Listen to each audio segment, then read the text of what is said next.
डनिफोर निको भइसकेपछि acne scars अथवा एक्ने मार्क्स बस्छ। दुईटै कुरा फरक हो। एक्ने मार्क्स भनेको चाहिँ डनिफोर निको भइसकेपछि तपाईको छालामा कालो अथवा रातो खालको दागहरू बसिन्छ।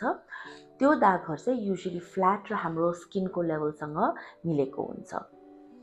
अर्को हुन्छ एक्ने स्कार्स, मिनिङ यो स्कारहरू चाहिँ तपाईको स्किनको लेभल भन्दा कि माथि उठेको हुन्छ कि स्किनको लेभल भन्दा तल बसेको हुन्छ, जस्तै जुन छ्याकछ्याके परेको दागहरू हुन्छ।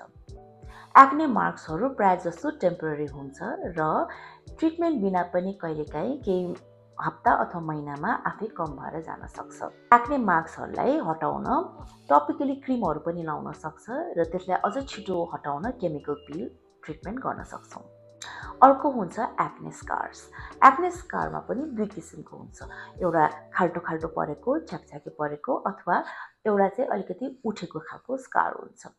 यो टाइपको स्कारिङ चाहिँ पर्मानेन्ट हुन्छ र कुनै पनि ट्रिटमेन्ट नगरिकन आफै अथवा कुनै टपिकल क्रिम लगाएर चाहिँ हट्दैन। त्यसकारण चाहिँ यसलाई ट्रिटमेन्ट गर्न जरुरी हुन्छ।